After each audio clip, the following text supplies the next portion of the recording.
Ce journal vous est offert par le FPI, Fonds des promotions de l'industrie, votre partenaire privilégié pour la réussite de vos projets.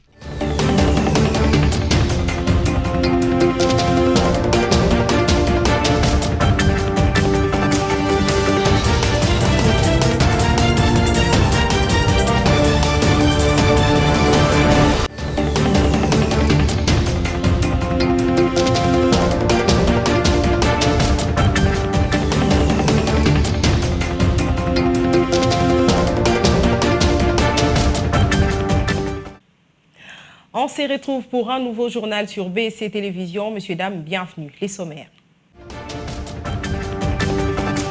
Comment la République démocratique du Congo arrivera-t-elle à relever tout le défi qu'elle a après la nomination du Premier ministre? Vous suivrez un édito là-dessus. En société, insalubrité au marché Kalembe-Lembe dans la commune de Lingwala, les vendeurs lancent leur cri d'alarme aux autorités compétentes. Taïwan, 2 bâtiments se sont effondrés dans la ville de Hualien. Un bilan provisoire fait état de 7 morts et 700 blessés. Le Premier ministre Judith Tuluka a effectué quelques déplacements hier, mardi 2 avril 2024. Judith Tuluka s'est rendue au siège de l'UDPS et elle a été reçue par le secrétaire général Augustin Kabouya avant de rencontrer Madame Marthe Kassalou, la mère biologique du chef de l'État Félix-Antoine Tshisekedi et haute autorité de l'UDPS. Suivez. Nommé le 1er avril 2024, le Premier ministre Judith Suminwa Tuluka a effectué un jour après, le 2 avril 2024, son tout premier déplacement. Judith Tuluka s'est rendue au siège de son parti politique UDPS dans la commune de Limete où elle a rencontré le secrétaire général Augustin Kabouya, mais aussi les femmes du parti. Prenant la parole, la nouvelle chef de la primature a tout d'abord sollicité l'accompagnement de tout Congolais dans l'agression qu'est subie la République démocratique du Congo. La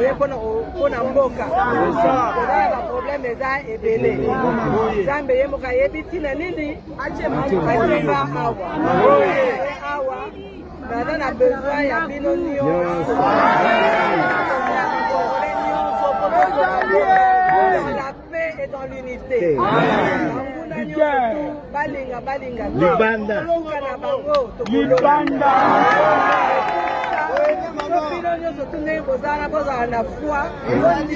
C'est pas facile. Sacrifice paix kozala. Banda sacrifice banda kala. Et qu'on continue pendant parce que là c'est que quand on a yéga balamboko bakamukonga. Eh maman.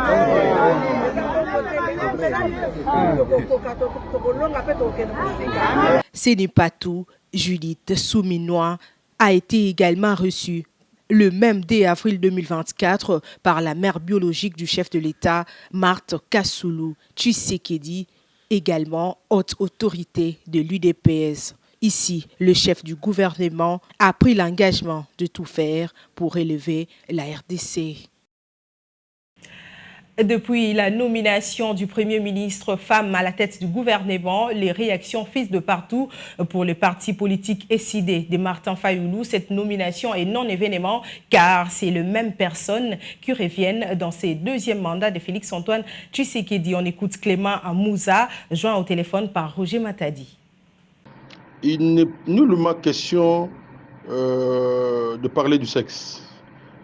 Ce qu'un homme peut faire aujourd'hui, les femmes peuvent bien le faire. Et il faut lire la Constitution. Qu'est-ce que la Constitution dit à la matière? Donc, ce débat-là, hommes, femmes, et ça, c'est un débat dépassé.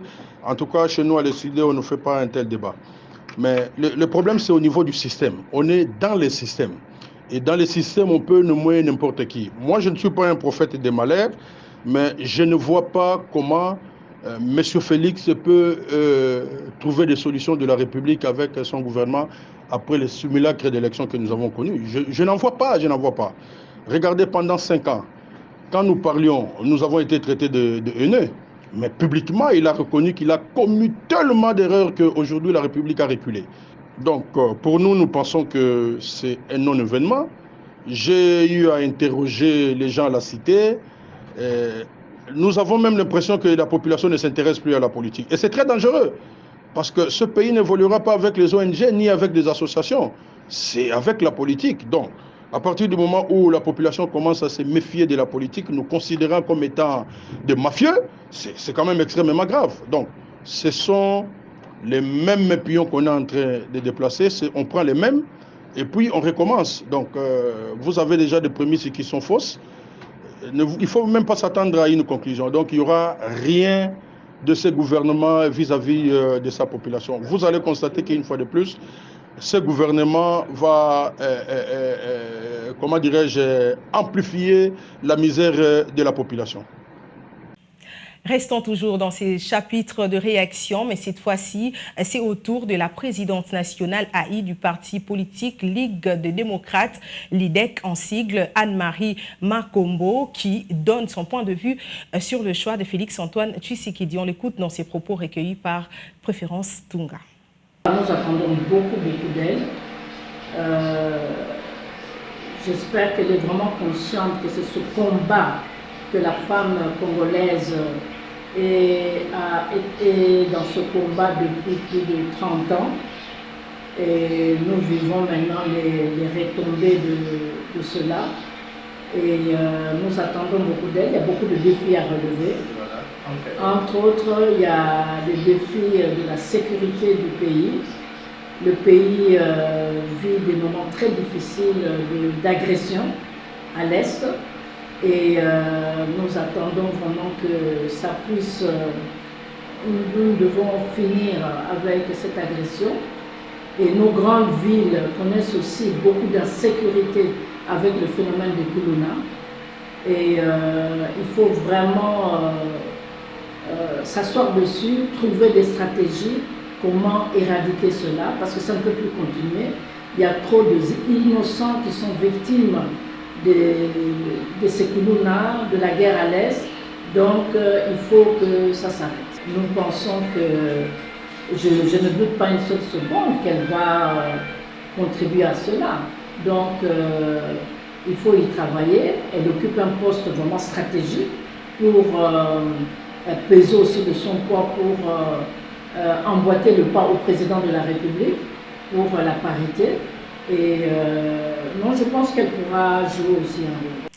Autre chose à présent, le vice-premier ministre, ministre des Affaires étrangères, Christophe Lutundula, a accordé une interview à nos confrères de France 24 où il a affirmé qu'une probable rencontre pourrait avoir lieu entre le président congolais Félix-Antoine Tshisekedi et le président rwandais Paul Kagame pour mettre fin aux hostilités à l'Est, mais à une seule condition, les retraits de sa troupe du territoire congolais. La décision prise par Joao Lourenço lors de la tripartite Angola-RDC-Rwanda, le dialogue entre Félix Tshisekedi et Kagame, les deux chefs d'État ont admis le principe. Une rencontre qui nécessite une bonne préparation pour qu'elle soit utile. Là où le bas blesse, Paul Kagame refusait d'abord de se soumettre à la seule condition de Tshisekedi pour y parvenir, ordonner à ses troupes de quitter le territoire congolais. Christophe Lutundula a répondu à cette question sur le plateau de France 24. Mais je crois que probablement il n'a pas compris de quoi il est question. Il a très bien compris de quoi il est question. J'en doute fort. Parce que ce que nous disons, ce n'est pas que les deux chefs d'État ne peuvent pas se rencontrer. Ce que nous disons, c'est que cette rencontre-là aura comme matière prioritaire la question du retrait. Parce que le chef de l'État, Félix-Antoine Tshisekedi Tshilombo, l'a répété, nous n'accepterons jamais l'infamie de négocier sous occupation. Nous n'accepterons jamais d'être indignes du jour, indignes de notre pays. Aujourd'hui, il ne fait aucun doute que le Rwanda a la plus grande responsabilité dans la crise sécuritaire. Il ne fait aucun doute que les troupes rwandaises sont au Congo.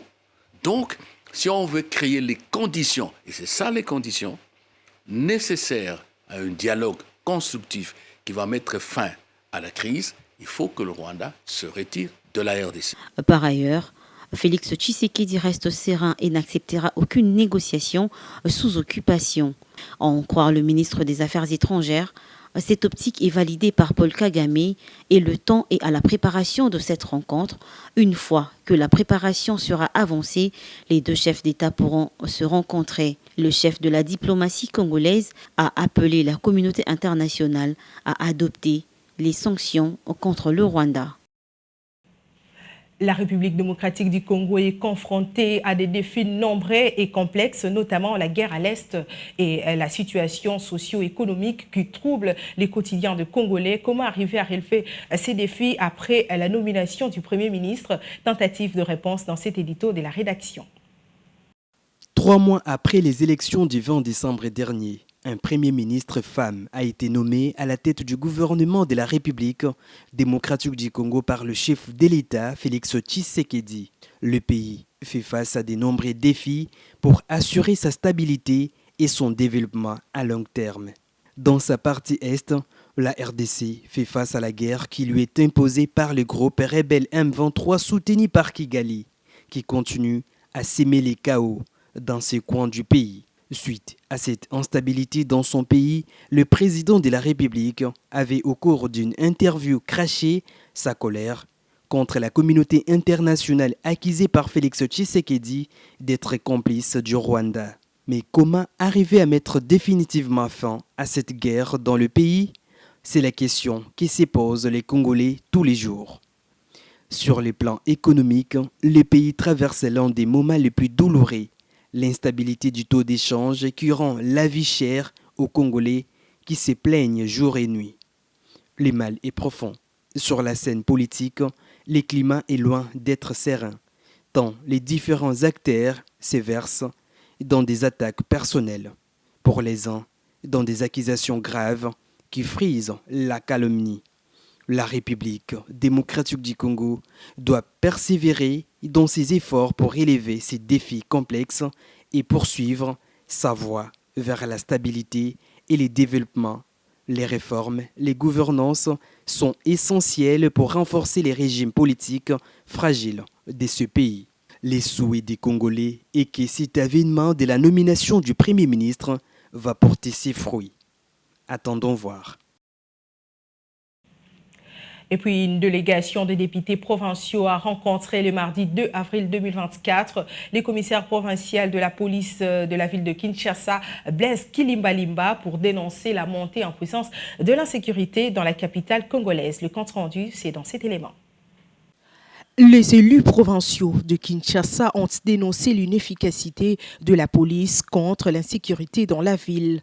Les députés provinciaux ont cependant échangé avec le numéro 1 de la police de Kinshasa, le général Blaise Kilimbalimba. Leur échange a porté sur la situation sécuritaire à Kinshasa, caractérisée par les phénomènes Kuluna. Nous sommes venus nous imprégner sur les méthodes, les stratégies que le général a mises en place pour premièrement traquer le banditisme urbain que nous appelons le phénomène Kuluna, ainsi que l'insécurité au niveau de la ville de Kinshasa. À son tour, le commissaire de la police, Blaise Kilimbalimba, a rassuré aux élus que plusieurs mesures sont mises en place pour mettre fin à ces phénomènes. Nous avons rassuré des réalisations de la police. Beaucoup de ces criminels sont déjà en prison, d'autres sont en route vers la prison et d'autres les seront par l'opération Panthère Noire. Pour rappel, la police nationale congolaise a lancé l'opération Panthère Noire qui a pour objectif traquer les malfrats, dans le but également de mettre fin à l'insécurité dans la ville.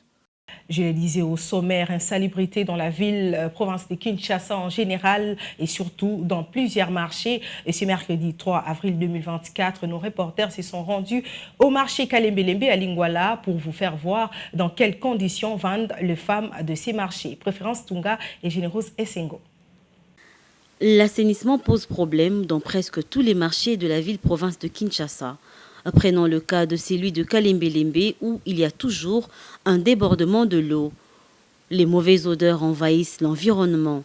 L'administratrice adjointe de ce marché a donné quelques raisons étant à la base de cette situation et a par la même occasion demandé un secours auprès du gouvernement. ceux qui babongisi yango sima nango basali ba curage fait chaque mois ezala curage moko mensuel ezala te que so ba curer lelo ba kei après 6 mois ba esuko curer pour curage esalamaka veda sala curage mais lokolo elekisi temps ebele mazelo ezongi lisusu do bakushe mati mai ezaka likolo na ntango mai etondi kuna bamai eute na nyangwe lokola nyangwe basali curage tosengi na bakonzi baede biso basalela biso curage chaque fois soki basali ba curage mensuel bongo ekozala malamu pe tokozala na kimia et puis ba oyo batonga likolo ya ba caniveau soki bakoki peut-être kobuka yango ekozala malamu pona ba mai elekaka ezwa cours normal nango ezonga na cours normal nango ndenge esengeli. En croire un papa vendeur rencontré dans ce marché, c'est un problème de canalisation qui emmène à cette situation. La cause souvent, c'est que nous remarquons ici, quand il y a pluie, l'eau de ce marché manque par où sortir, canaliser. On n'a pas canalisé cette eau. Quand il y a l'inondation de cette eau, ça monte jusqu'au... Ça dérange d'autres personnes qui viennent se débrouiller dans notre marché ici. Ils ont cherché de toutes les façons ou bien de toutes les manières pour évacuer ça, mais ça ne s'évacue pas. Mais maintenant, qui peuvent nous épauler? Les administrateurs que vous voyez là, ils n'ont pas de moyens suffisants qui peuvent faciliter de canaliser. C'est l'État ou les responsables de l'État qui peuvent faire ça. Notons que le marché Kalembelembe est l'un des marchés se trouvant au centre-ville. La balle est alors lancée au camp des autorités compétentes pour décamper cette situation et que la population vendeur dans ce marché puisse travailler dans les meilleures conditions. Au Sud Kivu, la MONUSCO, toujours dans les cadres de son désengagement à cette province, a construit un commissariat pour la police nationale congolaise à Kamanyola pour un coût de 65 000 $ américains. Ces bâtiments devraient améliorer la qualité du service rendu par la police aux milliers d'habitants de cette localité et ses environs. Cette police, autrefois, qui n'avait ni bureau, encore moins des installations sanitaires pour le policier qui passait la plupart de leur temps à cet endroit pour la sécurité de la population de ces coins, a bénéficié d'un bâtiment qui réunit toutes les conditions pour leur permettre de bien exercer, mais aussi à la population d'avoir un endroit pour venir déposer des plaintes en cas de problème. Et pour finir, un puissant séisme se produit ce mercredi près de côte de Taïwan, provoquant ainsi une alerte au tsunami, tout comme au Japon et aux Philippines. L'alerte a finalement été levée, mais 2 bâtiments se sont effondrés dans la ville de Hualien. Un bilan provisoire fait état de 7 morts et plus de 70 blessés. France 24 pour plus de détails. Sur la côte est de Taïwan, ces images impressionnantes d'un immeuble dangereusement incliné, sur le point de tomber. L'île a vécu ce mercredi un séisme d'une magnitude supérieure à 7. Il était 8 h du matin quand la terre s'est mise à trembler, une heure à laquelle la population se rend au travail ou à l'école. Dans la ville de Hualien, proche de l'épicentre, des personnes sont encore piégées sous les décombres. Des glissements de terrain sont également observés dans la région. Je demande aux autorités compétentes de suivre de près la situation et de prendre des mesures d'urgence pour protéger la sécurité de la population. L'armée nationale apportera également son soutien.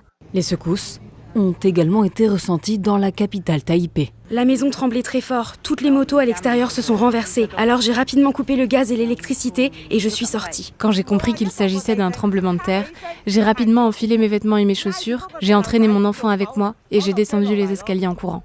L'épicentre du séisme se trouve au large de la côte est de Taïwan, à une profondeur de 15 km. L'alerte au tsunami, déclenchée par les autorités taïwanaises, philippines et japonaises, est désormais écartée. Seules de petites vagues ont été observées sur les côtes nippones. La secousse a été ressentie jusqu'à Shanghai, en Chine. À Taïwan, la population est habituée aux épisodes sismiques, mais le tremblement de terre de ce mercredi est le plus puissant observé depuis 25 ans. En 1999, 2400 personnes sont mortes après un séisme de magnitude 7,6. On en est au rappel de principaux titres à présent. Comment la République démocratique du Congo arrivera-t-elle à relever tous les défis qu'elle a après la nomination du Premier ministre? Vous avez suivi un édito là-dessus. Et en société, insalubrité au marché Kalembelembe dans la commune de Lingwala, les vendeurs ont lancé leur cri d'alarme aux autorités compétentes dans ces journaux. Taïwan, des bâtiments se sont effondrés dans la ville de Hualien. Un bilan provisoire fait état de 7 morts et plus de 700 blessés. Ce journal est terminé, messieurs, dames. Merci de l'avoir suivi. Portez-vous bien.